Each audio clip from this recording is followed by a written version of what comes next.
Iyon, magandang araw sa ating lahat. Muli na naman nagbabalik yung lingkod, Rondit TV mo. Bago tayo magpatuloy sa ating topic, hingi lang po ako ng konting pabor. Sana po, pakilike ng video na to. At sa mga hindi pa nakasubscribe, sana po pasubscribe na kay YouTube channel, Rondit TV mo. Nasa labas tayo ngayon Medyo mahangin dito sa ating kinalalagyan.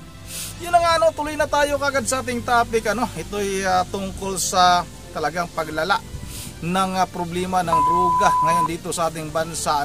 Mismong si DJ Katapang na yung nakausap ni Certified Pylon at inamin nito na talagang mas malaking problema ngayon yung droga. Kahit dyan sa mga taong nakapiit na sa kulungan ay talagang patuloy pa rin yung kalakaran ng droga. Paano ba ito matapos itong problema ng droga natin sa ating bansa?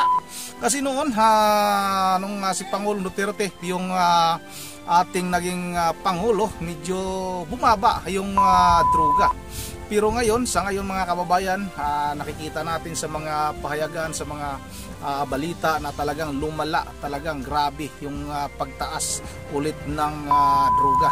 At itong si DJ Katapang, medyo nadulas pa ito sa kanyang mga sinasabi kay Certified Pylon. Parang mayroon tayong napapansin doon sa sinasabi niya na bagsakan daw yung lugar na yon, pero binago niya.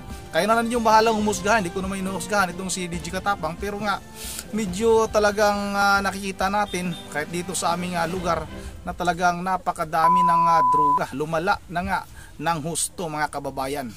Yun na nga huwag na natin itong patagalin at kayo na lang din yung bahalang humusga kung sa tingin niyo tama pa ba yung ginagawa ng administrasyong ito sa pagsugpungan ng pinakamalaking problema sa ating bansa. Ito yung illegal na gamot mga kababayan. Ito na, sabay-sabay natin itong panoorin. Pinatawag ngayon sa isa pong opisyal ng pamahalaan para pag-usapan itong nakapagbigay sa atin. Ako'y nagulat nung sinabi po mismo ng kalihim ng DOJ na ang sinasabing isa sa mga source pa rin ng illegal na droga sa bansa ay ang ang New Bilibid Prison.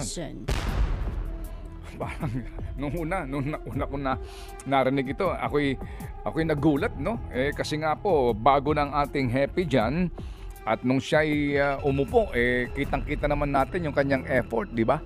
Ng pag-aayos dito po sa Bilibid. Magandang umaga po sa inyo, Director General Gregorio Katapang ng NBP. Good morning, sir. Magandang umaga rin po, Manong Ted, at sa mga tagapakinig ninyo. Opo, salamat sa panahon. Sir General, ako po'y nagulat nung sinabi po ni Secretary Remulla na ang isa pa rin sa mga source ngayon ng illegal drugs ay ng drug trade ay sa loob ng Bilibid. Ano hong kwento dito, General? Oo nga po, kasi maalala nyo, Manong Ted, dati nagka-searching kami, yung pagkaduda kami doon sa nagdadala ng drugs, nagkakabiti search kami. O parang full check-up na ang nag-check up naman babae. That was last March ata o April. Nung nagreklamo po sa human rights, sabi ko, ihinto muna natin yung searching. Kasi sinasabi nila violation of human rights. So sabi ko, sige, bibili na lang tayo ng gamit na cavity search. Yung kabibili lang po lang namin. Kasi po talaga, Manong Ted, hindi kayo maniwala o hindi, yung nagdadala po ng mga drugs sa loob, yung mga common law white nila mga visitors One time nga po nangyari sinesearch yung isang babae, nahuli siya. Ang nakuha doon sa kanya, cellphone, tabako, charger, tapos yung pang hearing aid. Kinikwento nga nung mga nag-search, nung palusot na raw yung babae, parang nag-ring pa raw yung cellphone o nag-vibrate. Kaya gumalaw yung katawan ng babae. So, saka nahuli siya. So, ganun po katindi po yung pagpapupuslit po ng drugs saka cellphone sa Bucor. Kaya binalik na namin po yung searching ng pero mayroon na pong equipment. Pero na po, kabibili lang po. Ngayon na ginagamit na nga ngayon po. Opo. General, ang akin pong pagkakaintindi rin dito po sa balitang ito at napahayag nga ng Secretary Boying ay yung drug trade ay nangyayari sa loob ng Bilibid pero sa labas ang operation. Hindi po ganun yon. Hindi yung ang mga, alam niyo na, yung dati pong mga drug lord, di ba? Opo. Go ahead, sir. Opo, Go ahead. opo. Dalawa po yung nangyayari. Yung mga nagdadala sa loob, yung mga mister nila na may pagka-addict. Kasi alam mo noon, Manong Ted, 70 to 75% yung nakukulong dyan, drug-related. Pag tinanong mo, bakit ka ba pumatay ng tao? Sir, tumamang paningin ko sa kanya, nakadrugs ako, pinatay ko siya. O sabi, bakit mo naman ni-rape yung kamag-anak mo? Sir, nakadrugs din ako. So, in and out po yan. May mga nagdadala na nahuhuli naman natin. Tapos yung drug trade outside, yung po mga drug lord. Kaya nung umupo si Secretary Boy, nung naupo na po ako, ang utos po ni Secretary, kasi dalawa pong Rimulya yan Secretary DOJ, Rimulya, daling ko sa Mindoro, sa Tablayan. So, dinala ko naman po. Ngayon, siguro, nung pag-upo naman ni Secretary John B. Rimulya, SILG, may namomonitor pa o whatever. Kasi nakita ko sa news na nag-meeting sila ni Presidente, ni SOJ, maybe SILG, tapos si Chief Pedea, DG Lasso, saka si Chief PNP. So siguro po, doon na napag-usapan nila. Kasi po, bago pa nga po yan, nagtayo na po kami ng interagency. Kasama namin dyan yung MICA, PDEA, PNP, NBI. Ang usapan po namin dyan is ang role ko, pag may nahuli ako na nagpapasok ng drug, dadaling ko sa PDEA, at kung may mahuli rin akong cellphone, dadaling ko sa PDEA. Sila na po magpo-forensic. Kaya hanggang doon yung role namin. So, siguro, because of the upsurge, kasi nagbago na po yung technology, Manong Ted. Ngayon, pwede ako makipag-communicate sa'yo kahit walang SIM Wala ako kahit walang SIM. Pwedeng Messenger, Viber, tapos meron pa Starlink ngayon. Talagang malakas po yung Starlink kasi via satellite na po yung hindi na mga cell site. So, nung dinala namin sa Mindoro mga ito, ang nabalitaan naman namin, bigla naman daw lumakas yung signal ng Smart sa Globe. So,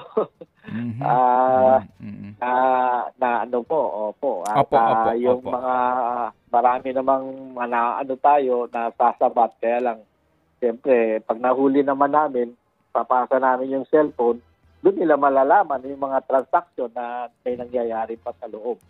Opo. General Sir, technology ang kalaban natin, pero kayo ho ba, wala din kayong technology kontra dito? Dahil if you recall, before ho kayo dumating dyan, problema na dati yan, kaya may mga signal jammer pa sila sinasabi. Wala ho bang paraan para mawala ng connection sa satellite po o sa internet itong mga involved sa drugs habang nasa loob po ng Bucor? Ayun nga po, kasi ngayon, yan po ang priority ng ating mahal na Pangulo at ni Sod. Sa 2026 budget po, kasi tapos na po yung 2025, at 2026 budget, hihingi na po kami ng mga signal jammer. Ayaw po namin ma-monitor yung tawag nila kasi hindi namin mandato yun Ang mandato namin to safekeep them and make sure na they do not commit crime while inside the facilities and make sure that they report information. So, yun po ang request namin na magkaroon ng po kaming jamming capability kasi yung nabili po na jamming equipment last mga 10 years ago, sira na. So, General, kung 2026 pa yan, mahaba pang panahon na maaari silang makapag-komunikasyon kung hindi agad ito mabibigyan po ng budget. Hindi mahal po ba ito? Hindi kaya pwede po makahugot dito ang mismo ang tanggapan ni Presidente kung sakasakali po o DOJ para mapondohan ito. Mga magkano, Opo. mga magkano ba yun, General?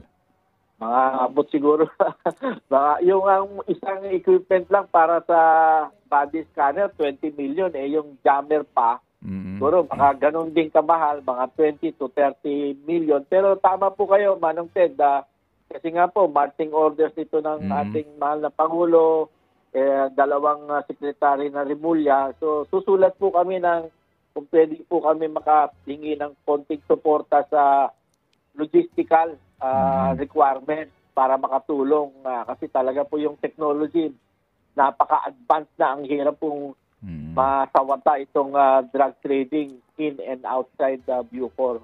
Opo, sige po. So, General Sir, sa ngayon, identified niyo naman, di ba, itong mga grupo na nandyan, meron pa ho ba natira sa Muntinlupa at set for transfer sa Mindoro? Bakit po sa Mindoro, hindi po sa Palawan o sa ilang pahong lugar? Bakit po specific po sa Mindoro?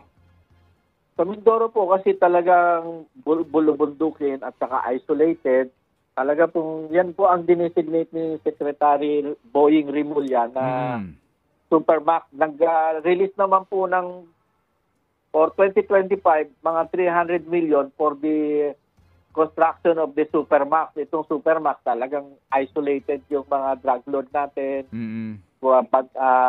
Bantay sarado. And then lately nga po, inutos din ng ating mahal na Pangulo, of course, to the both Secretary Rimulya, SILG, and DOJ, na mag-interagency, magpa-support din po yung PNP, magpapadalaga rin po ng bantay para mabantayan yung mga nagbabantay.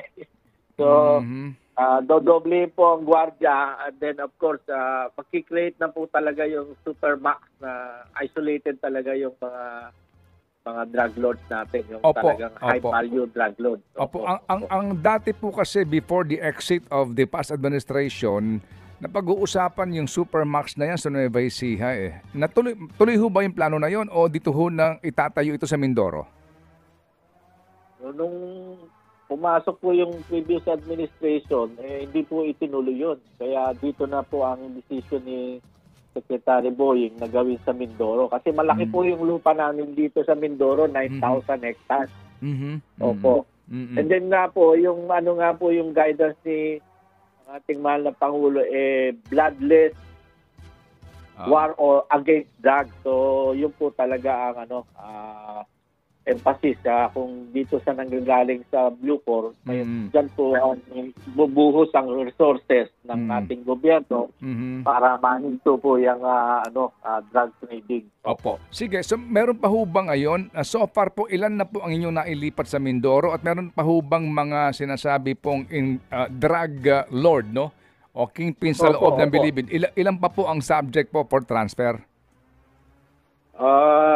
May mga about 3,000 pa po, Manong Ted, kasi magpapalaya tayo ng 1,000, almost 1,000 per month. May papasok naman sa atin na mga makukulong na drug-related din, 2,000 naman. So, talagang marami yung mga dumating na lately lang, na i-transfer ko na po yung mga matataas, yung high value sa pero may dumadating pa po na nakukulong, ito, mga drug rin po ito, drug load. So, kailangan ililipat na naman sila.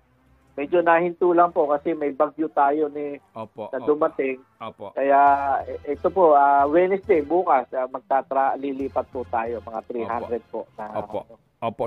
So kumbaga lahat ng mga high profile, pati itong mga dayuhan na ito, naandun na po sa Mindoro ngayon?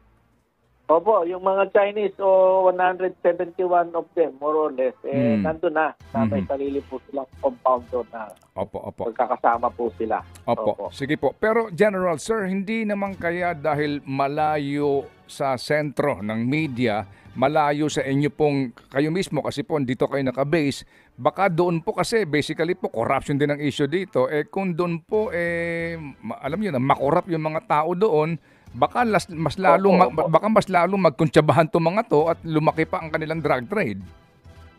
Hindi naman po kasi kaya nga po yun ang designated area ni Secretary kasi doon talaga baksakan ng mga super drug lord. At ngayon yung stop po ang madi-deploy, sila po yung inner security, kami outer security, and then additional na mga gadgets, pati aso, nagpapatrain tayo na marunong mag-sneak ng cellphone. So, doon na lang po lahat kasi kung nandito sa Muntinlupa, congested po kami dito. Napakahirap po bantayan eh. Opo. Kaya doon medyo maluwag-luwag po eh. Opo. Sige. So, sir, meron ho kayong trusted po doon na tao. Sino po ang inyong pinagkakatiwalaan doon na hepe ng Bucor? Si Superintendent Circuela, pero ang gagawin ko rin, i-rotate ko rin. Alam mo, Manted, talagang nakukurap eh. Ayan yung guidance ko. Sabi ko sa kanila, pag upo ko dito, 2 bagay yung huwag kayong makukurap. Huwag kayong kukurap sa pagbantay at huwag rin kayo makukurap sa pera. So, very, very weak po talaga. Kailangan talaga ng integrity yung mga tao natin. Kasi marami na po ako na-relieve dyan. Hindi na po ikikwento. Opo. Sige po. So, sir, marami kayong na-relieve na pero meron na ho ba kayong mga kinasuhan talaga na meron pong ebidensya na bago po yung more or less 20 po yung tinanggal ko sa posisyon o trabaho. Discharge from the service. Kasi ang mahirap po dito, sila, CST, guarantee. Kung stabilitary lang ito mga to, pag nagkamali ito, discharge from the service kaagad eh. Wala na mga dadaan sa civil service, ang dami pang dadaanan. Pero ganun pa naman, 20 po yung natanggal natin, and then 170 yung na parusahan, and then yung iba na di na sila na-promote, na floating na. Kasi yung integrity po importante dito sa serbisyo dito sa Bucor.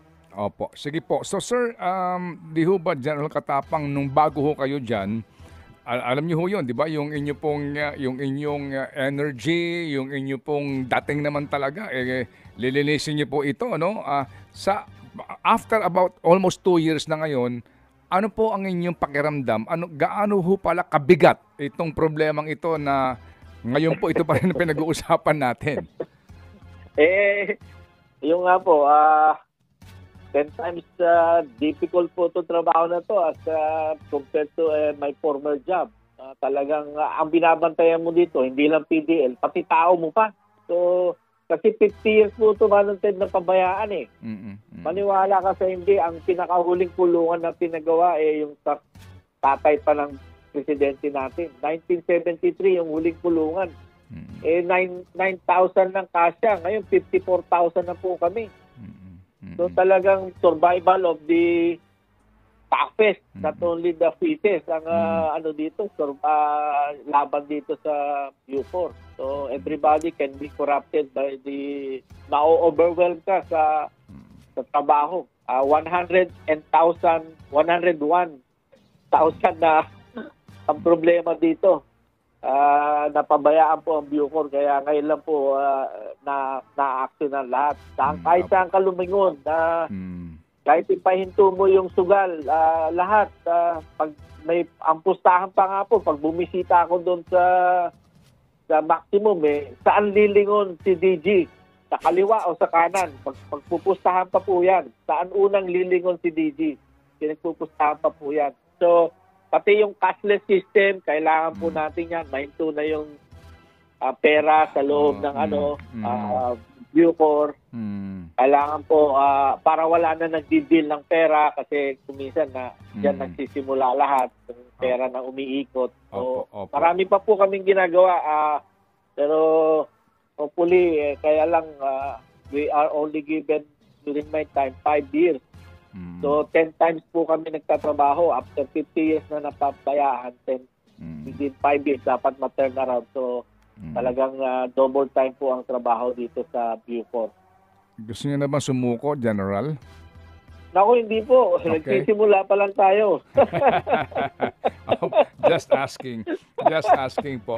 Opo. Sige, sige po. So, General Sir, magkano na po ngayon ang budget per PDL para po sa pagkain? Ayun po, masaklap na po dyan. 70 pesos pa lang eh. Kaya kailangan madala na po sila sa Palawan. Dahil doon sa Palawan, kahit bigyan po sila ng tagkakalahating hektarya, kung sobra pa po ang lupa, 29,000 hectares. Pero ang dadaling ko doon, yung mga mababait lang. Pag bad ka, doon ka sa Mindoro, ma-isolate ka doon, supermax ka. Opo. Sige po, so muli kami makikibalita po dito po sa nangyayari ngayon dyan sa loob ng Bilibid at kami po'y umaasa na hindi ho kayo panghihinaan ng loob, General. Hindi po. Salamat po. Yung mga words na ganyan ang nagpapalakasan. Yun ang itong si DG Katapang parang wala lang, parang patawa-tawa lang, parang walang problema. Yun nga ba yung sinasabi ni dating Pangulong Duterte? Ikukulong mo yung isang drug lord, ganun pa rin, gagawa pa rin ng kalukuhan, nagbibinta pa rin, may transaction pa rin, kung ano-ano pa rin yung ginagawang mga kademonyuhan. Sa tingin nyo ba tama si dating Pangulong Duterte na dapat talaga na tapusin na yung mga buhay ng mga drug lord? Kasi paulit-ulit na lang kasi. At yung sinasabi rin ni DG Katapang, nagpapalabas sila ng 1,000 na drug lord sa isang buwan, tapos may papasok na 2,000. Parang siguro mga kababayan, yung lumalabas, babalik lang din sa loob. Walang katapusan. Wala talagang solusyon yung ating pamalaan kung paano ba tapusin nila itong napakalaking problema ng droga sa ating bansa. Yun ang kailangan yung balang umusga, itong si DG Katapang, pangiti-ngiti lang. Parang wala naman tayong nakitang problema, mga kababayan. Pero kailangan yung balang umusga, mahirap namang husga, mga kababayan. Yun ang dito na lang muna bago tayo magtatapos. Saya mag-shout out na ako kay Ma'am Berge Religios ng Pulilan, Bulacan. Shout out na rin kay Ma'am Joyce ng Japan, matagal lang ayaw lumabas yung ating nasa labas kasi tayo, dito tayo sa malayo tayo sa medyo sa internet natin. Shout out na rin kay Ma'am Idisa Borby. At sa lahat-lahat na lang ayaw lumabas talaga. Magbabasa sana ako ng ilang komento dito pero ayaw lumabas sa ating wala tayong internet ngayon siguro. Wala nga. Yun nga dito na lang muna. Once again, this is Rondy TV mo. Ingat tayong lahat.